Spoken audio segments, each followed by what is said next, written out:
आज की वीडियो में हम बात करने वाले हैं मेंटेन कंपनी डेटा पर, यानी कि आप मेंटेन कैसे कर सकते हो कंपनी के डेटा को टैली पे। तो मेंटेन करना मतलब कंपनी के डेटा को मेंटेन करना मतलब होता है अपनी बिजनेस में जो भी डे टू डे ट्रांजैक्शन हो रहे हो या फिर अपने बिजनेस की सारी जानकारी टैली पर रखना, उसे मेंटेन करना। कहने का मतलब यह है कि मेंटेन करने से हमें फ़ायदे क्या हैं। तो मेंटेन करने से फ़ायदे ये हैं कि हमारे सबसे ज़्यादा पहले तो टाइम बचेगा। टाइम क्योंकि टैली में कम लगता है और हमें ज़्यादा मेहनत नहीं करनी पड़ेगी, कम मेहनत के साथ ये काम हो जाएगा। तो आज बात करने वाले हैं हम मेंटेन कंपनी डेटा के लिए।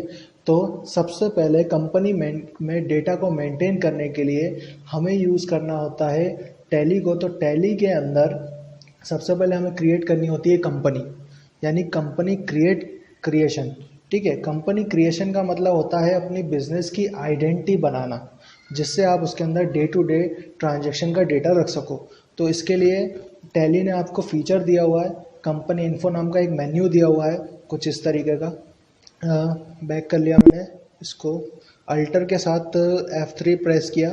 यहाँ पे कंपनी इन्फो नाम का एक मेन्यू दिया है जिसके अंदर क्रिएट कंपनी नाम का ऑप्शन मिलेगा, जिसके द्वारा आप एक कंपनी क्रिएट करके एक फॉर्म में अपनी डिटेल भर के, जैसे name, address, mailing name, country, state, contact details और फाइनेंशियल ईयर, बाकी फाइनेंशियल ईयर वगैरह भर कर आप अपनी डिटेल बना सकते हो या अपनी कंपनी क्रिएट कर सकते हो। कंपनी क्रिएट करने पर कंपनी आपको कुछ ऐसी दिखाई देगी। यहाँ पर आपको ट्रांजैक्शन दिखाई, यहाँ पे आपको नाम दिखाई देगा कंपनी का, और यहाँ पे आपको उसका लास्ट एंट्री या फिर जो भी एंट्री अभी तक आपने की होगी। यदि आपने कोई एंट्री नहीं की होगी तो यहाँ लिखा होगा नो वाउचर एंट्री। ठीक है, तो सिंपली इसके द्वारा आप कंपनी में डेटा मेंटेन कर सकते हो। आप डे टू डे ट्रांजैक्शन कहाँ करोगे, तो डे टू डे ट्रांजैक्शन करोगे आप गेटवे ऑफ टैली पे। ट्रांजैक्शन करने के लिए 3 स्टेप्स होती हैं। पहली स्टेप होती है लेज़र क्रिएट करना। तो अकाउंट्स इन्फो के अंदर आप लेज़र क्रिएट कर सकते हो, यानी क्रिएशन करना। दूसरा ट्रांजैक्शन करना, तो यहाँ पर आप अकाउंटिंग वाउचर में जाके ट्रांजैक्शन कर सकते हैं। और तीसरा, अब हमने यदि लेज़र अकाउंट्स बना लिए, हमने ट्रांजैक्शन कर लिया, और उसके बाद हम जब इसे देखना चाहेंगे तो हमारे पास होता है बैलेंस शीट और प्रॉफिट एंड लॉस। इसके द्वारा आप यहाँ पर देख सकते हो कि आपने क्या क्या ट्रांजैक्शन किए। लेकिन अब इनका फ़ायदा क्या, तो इनका फ़ायदा यह है कि आप अगर मेंटेन करके रखोगे कंपनी के डेटा को, तो वो आपके व्यापार की स्थिति सही दिखाएगा, आपका कितना बिजनेस ग्रो कर रहा है, आपको कितने ऑप्शन और अनेबल करना चाहिए। ये टैली यहीं पर ख़त्म नहीं हो जाता, इसमें और भी ऑप्शन है जिसको आपको एनेबल करना चाहिए कि आप, वो डिपेंड करता है कि आपका बिजनेस कितना ग्रो कर रहा है।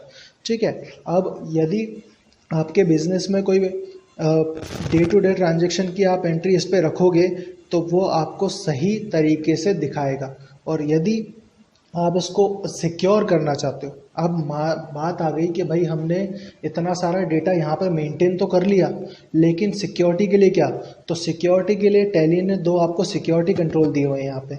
जैसे ही आप अल्टर के साथ F3 में जाके कंपनी क्रिएट करते हैं तो यहाँ पे आपको 2 सिक्योरिटी कंट्रोल दिए गए हैं, और दोनों सिक्योरिटी कंट्रोल मैं आपको नेक्स्ट वीडियो में दिखाने जा रहा हूँ।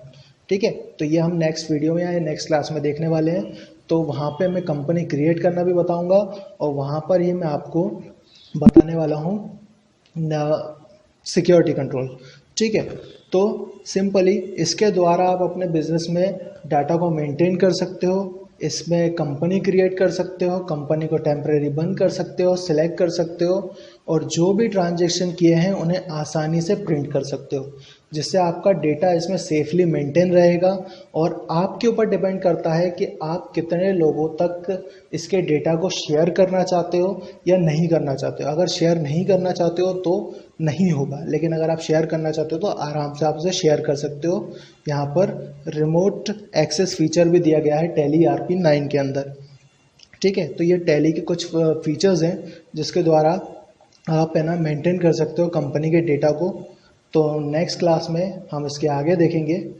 ठीक है, थैंक यू।